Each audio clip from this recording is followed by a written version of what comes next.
I've gotten to know them over the time, and I know Alpha is playing here. Alpha is a medical student, and I'm not sure if he's done now, but yeah. So again, a lot of these players here have quite the history and stories. But yeah, you can see Alpha there.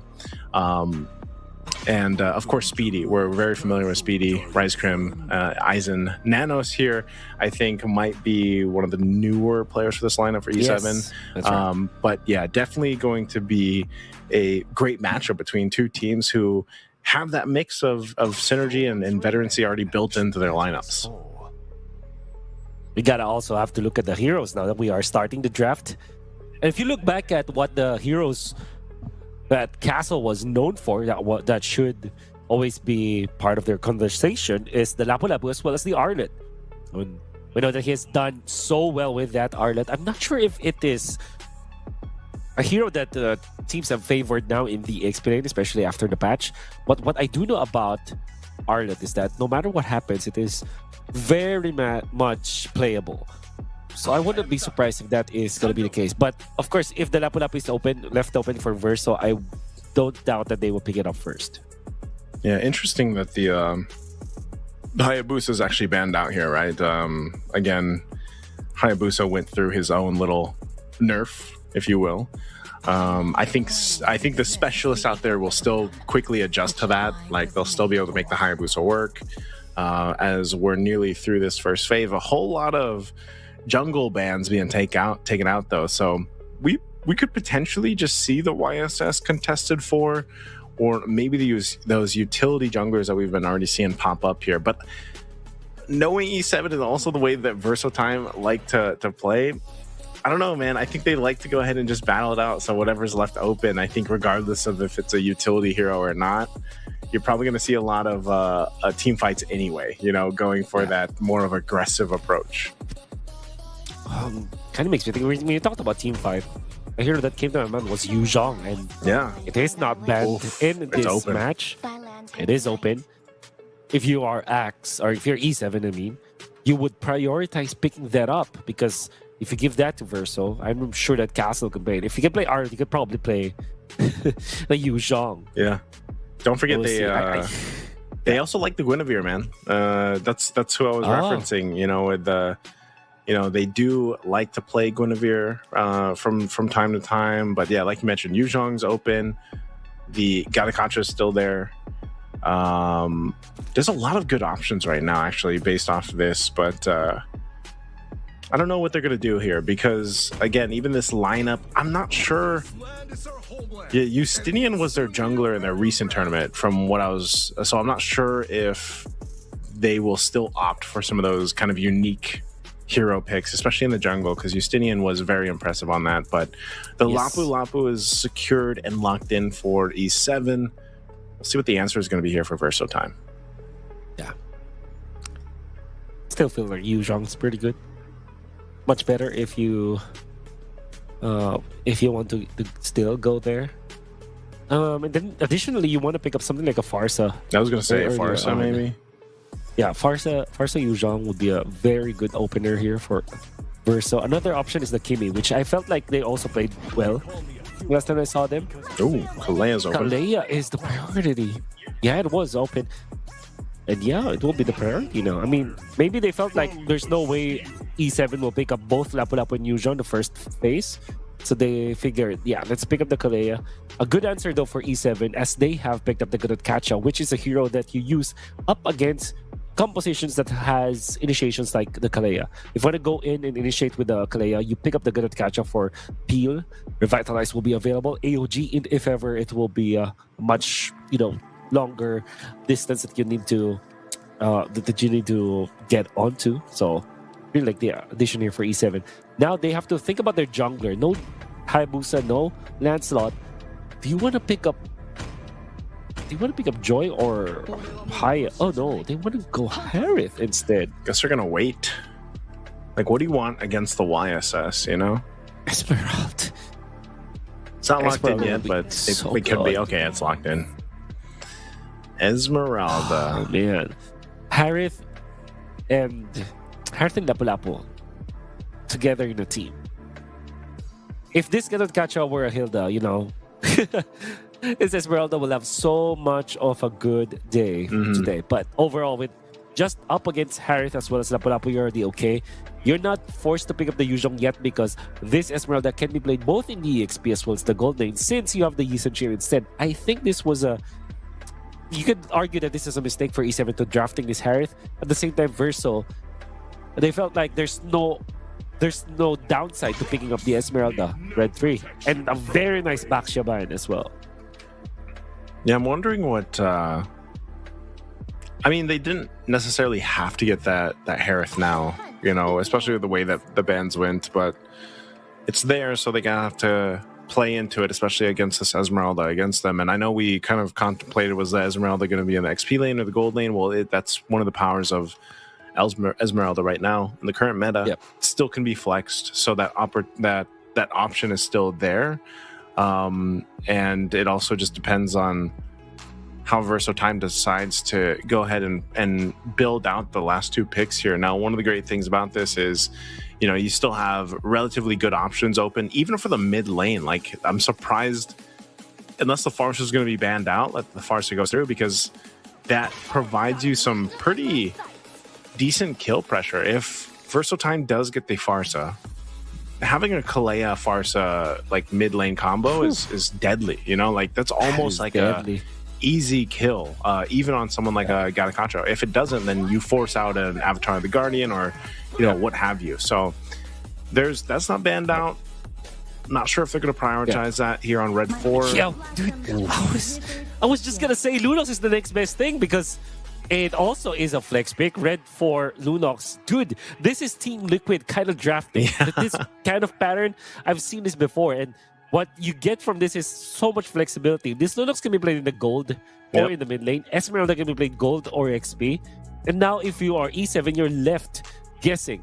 It's a guessing game. You're better off with a fighter. I think the Fredrin is such a good pick here. I'm not sure about the Kagura if they will pick that up afterwards, because they need more long-range distance, consistent damage, maybe from a Farsa, or the Kimi was banned, but they will secure this Kagura. This is such a good pick from VERSO.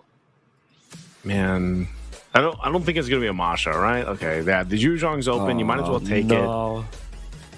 Solid choice though. This is gonna be a solid lineup, man, for VERSO Time. Like, it's so deadly if this is locked in, because even more so, like, not like just take Yuzhong out of the picture, petrify. So good with this current lineup that they have here, because you have so many options to go ahead and like set something up if you want to, and again, your burst potential is really good. We'll see if that's locked in. I'm also worried about the Kagura, man. Like, the Kagura could work, like somehow work, and it could also just completely backfire you, and then like you're not going to be able to do anything with it. So it is the Yuzhong that's locked in for VERSO Time. There's the lineups here for both teams. I would say for this one, man, I have to go with VERSO Time. The lineup is just solid all around from early to late game, even if they get there. I think for E7, it's more so of making sure that you kind of don't play into that Esmeralda. We are seeing some of that effect on the Harith, man, like from the patch. I feel like some of the Harith so far that we've seen, we do see that patch taking a bit of an effect. We'll see if it's still going to be the case here, though, once we get into the game, because like I said, this lineup for VERSO Time, very beneficial for them to be fighting into a Harith and even the Lapu-Lapu in a sense. So we'll see if E7 can pull this lineup off. Man, I'm just so amazed. The Baksha ban followed up with a Red 4 Lunox. Oh my, it's so perfect. I think VERSO Time has got this. They're drafting in a way that it's so advanced that it can actually be compared to the top teams that we have here in the Philippines. And E7, although I would say that they have made some mistakes here, the fact that you identify that as VERSO Time and just focus on what could work, it's looking really good. And now, they're leading in the mid lane as well. Oh, already Rise Crimp popping up on Vitalize. I'm not sure if that's going to be a kill. Again, this Gattacacho quite tanky, especially with the passive. But yeah, so it's kind of what we always see. You know, every single game kind of starts with that, like limit testing that mid lane. And even Alpha here, wow, dealing with the Yuzhong. And this is what we were saying, that Yuzhong, the pressure, he burned the Petrify. So definitely was able to go ahead and get a bit of the upper hand. against Alpha, but nonetheless, at least no one going down just yet from E7. Also, the flicker was still available. The flying clouds will allow him to get back into the lane. Will only miss one minion up top, so E7, it's not that disastrous. I do feel that the fact that they have burned the Revitalize very early in this game is sometimes good, you know. Actually, if you burn the Revitalize in the actual first or second wave of the minion wave in the mid lane, that means that you will still have it come the turtle fight. So it's not that problematic, especially if you're baiting out some spells. Unfortunately, though, for Rice Cream, not only does he have to get back now, but also he did not force any of the battle spells from VERSO time. Oh, they're making a hard play up here up top. Castle will go down. It's going to be a trade, though, for the XP laners. Aizen with Nanos going for the 2v2. Rice Cream just about to join. VERSO Time's going to have to back off. A Revitalize is going to be popped. The Unbreakable won't reach VERSO Boro. So no taunt happening there, but look at Kojic. He's going to wait patiently. Is he going to go for Aizen? The burst damage coming out from the bolts. He is going to get stopped, though, in his tracks, and now he could be trouble. Pops the Brilliance to try to escape. Has to flicker. Relying on the rest of the team to come through. Flying Cloud's going to bring Boro back to the fight. And now Alpha trying to clean up what he can, but he falls anyway. So again, the fight for this turtle still going forward. Verso March now joining this fight. And E7 is pushed off this turtle for now. Rise Crim won't be able to do anything. He's going to be able to get out. Oh, and the Tsunami Slam bringing Rise Crim back. And that's a turtle plus kills for Verso Time. Great sequence of events for Verso Time. They've baited out the commitment coming out from Alpha by Kojic, actually committing the flicker and the ultimate just to get out and also force the rotations coming out from Aizen as well as Alpha. Eventually, when they took out Lapu Lapu, Castle did not fully commit his whole combo onto just the Lapu Lapu. He actually transferred to more targets. Couldn't find any, but the information was more than enough. And then the timing from March to be there. As soon as they got the turtle, they got level 4 as well on Moro, which probably E7 did not expect. That's why Rice Cream was taken out. Didn't realize that the Kalea will have the ultimate soon because of how they got the turtle. I mean, Verso Time got the turtle. With the flicker play, the Tsunami Slam, they got a bonus kill. Oof. Right now, Oro getting punished. Good catch here for E7 to make a play. So good for them. Again, they don't want this Kalea to continue to just kind of have this free reign on picking out who they want to Tsunami Slam and make a play. So E7's got to be able to get back in this game. They're well off their way to do it. They've nearly equalized the gold. So in a good position for this next turtle to come up here. Once again, I think a big part of this is, can they make this Kagura work? You know, one of the downsides about the Kagura in comparison to a Lunox, for example, is you've really got to be sure you land that Yin Yang Overturn, that, you know, that little bit of burst damage that she comes with, and also the kit that Kagura comes with. It can work, but in comparison to that Lunox, where you kind of have this like this focused in targeting and burn down that you can, especially when you scale up, is so much easier, I feel like, for that Lunox.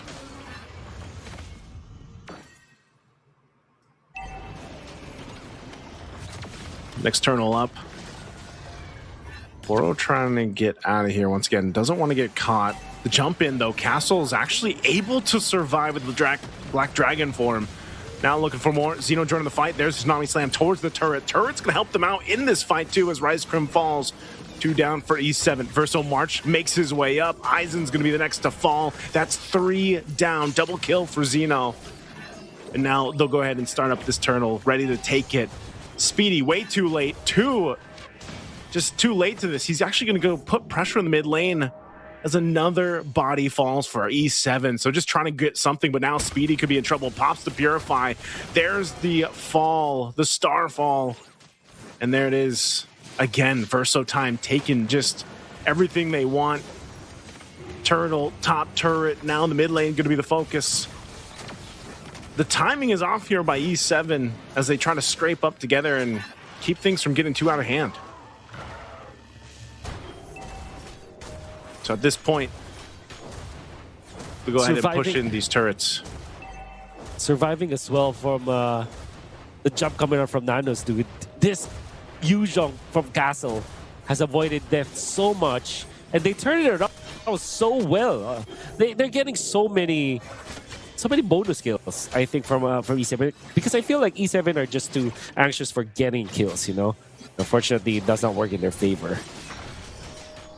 Yeah, again, it's they're losing grounds, man. That's one of the big things. You know, these couple of turrets are paying dividends here already for the space. So it looks like Verso wants to make another play.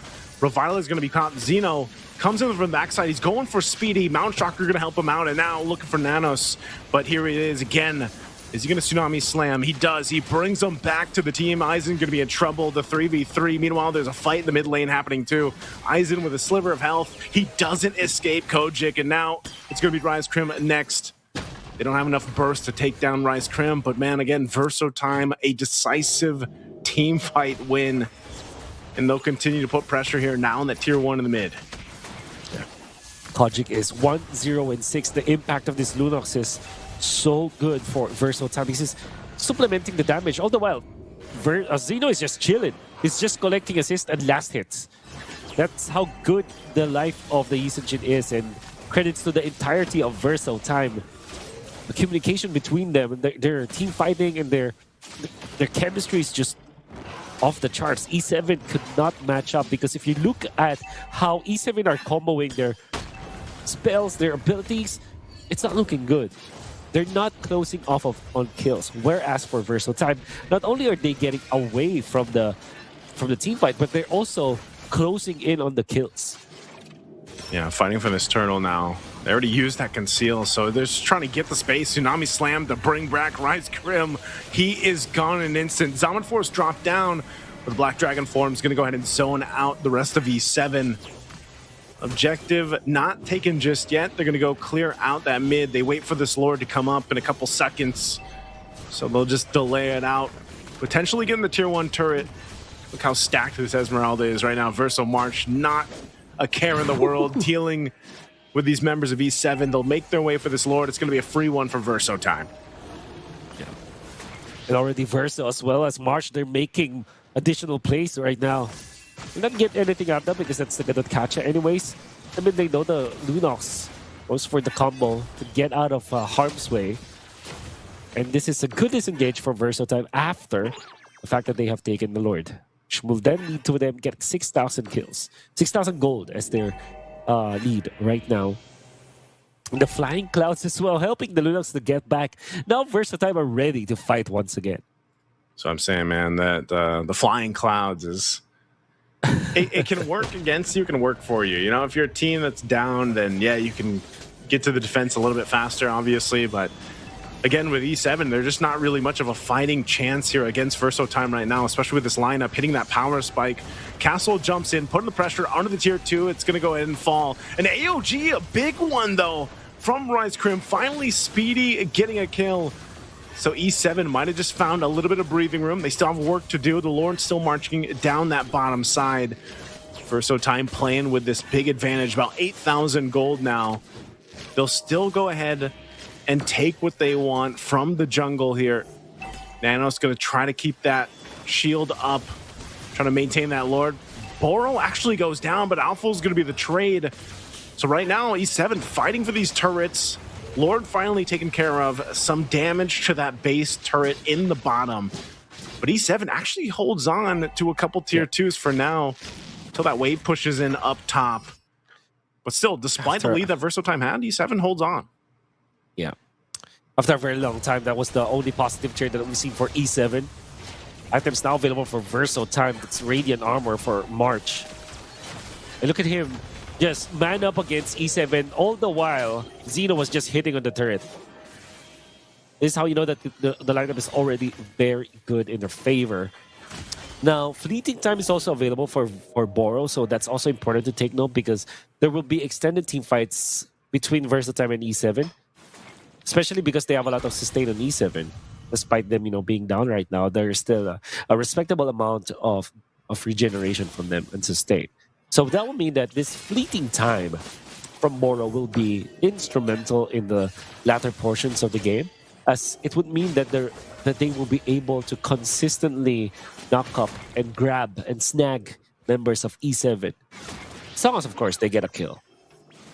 Yeah, I think it's that scaling that they need here, man. I mean, they were so delayed just with the course of this game in terms of Nanos and Speedy being up to where they needed to be in terms of having that damage. So they're at damage control at this point.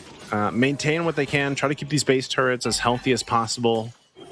Shield still stands in the mid lane, but the Lord is up, and it's just most likely going to go to Verso time again. I'd be really surprised if E7 tries to fight this. They're going to be way too late for it. So you can see them just clearing out the lanes, trying to wait. Conceal's going to be used. This could be a play with that Kalea. There's a Flicker Tsunami Slam to start the fight. They're going to force it anyway. Alpha jumps in with his own Flicker. Earthshaker, they're going to be fine. Jump in from the AOG from Rise Crim. He pops a Revitalize. He could be in trouble here. He's quite slow, but they're still going to be going. He finally Unbreakables over the wall. He's going to be fine. Still alive, but a whole lot thrown, man. All the battle spells and ultimates thrown out. All this before that push in the mid. Good burst damage from Nanos, though, and now Aizen gonna be in trouble. He's the target as he falls. The trades are happening right under the turret. Boro could be in trouble. Again, a stun from Alpha. He picks up a kill. That Dragon Form from Castle. Castle looking to clean up. They still have Kojic there, firing off from the back. The Lord entering the base. They want to go push it in, possibly. Rise Crim trying to hold on, but Verso March is unkillable. Alpha doesn't have that ultimate that he needs. He might be able to go ahead and delay this a little bit further. Lord's going to be worked on. It does clear out. The mid turret falls, and now Alpha jumps in, but E7 stays in the game. Yeah, great synergy coming out from Aizen as well as Rise Crim to eventually punish Xeno. And then finally we see the strength of this Kagura going in for the Yin Yang to eventually take out Xeno with the Flame Shot as the last hit. Well, it wasn't literally the last hit, but it was the last nudge that they needed for them to be able to take out the Yi Sun Jin. And without the Yi Sun Jin, there wasn't any way for VERSO to end the fight. Oof, look how tanky Verso March is. Here comes the Black Dragon Form. Once again from Castle, looking to set things up. Doesn't quite have the Petrify available, though. So just there to kind of disperse that fight. E7 holding on to the top turret with just a sliver of health. We still a minute away from this Lord to come up, so E7's got some time. Let's go ahead and get farmed up here. Again, a force fight, Tsunami Slam. He is deleted. Alpha's gone, but the Zaman Force dropped down. They're going to be firing back at Verso time, but Rise Crim is gone. Kojic low. Boro still up. Still fighting on the top base turret, but Aizen is to follow. Again, the title strike comes through, and they're 4 down. Verso time looking for game 1 victory. There's nothing Speedy can do against these 4. They'll go ahead and clean up. Focus on the base, let Speedy take 1, but game 1 goes to Verso time. I totally understand what E7 were planning to do in that last clash, because you already know that the Flicker is available for the Kalea, and the Flicker Tsunami Slam coming out from Verso time was perfect. AOG, unfortunately, just a second earlier, maybe a fraction of a second early. Had it been late for just a little bit longer, that Tsunami Slam will be completely right. Instead, because the AOG was far too advanced, there was enough reaction from the side of Verso time to get out of the zone and then get back to the fray, take out Alpha, and then the house of E7 just crumbled afterwards. My God, though, Verso time played so well and drafted very well. That game looked very one-sided. It all started from the draft, then the execution,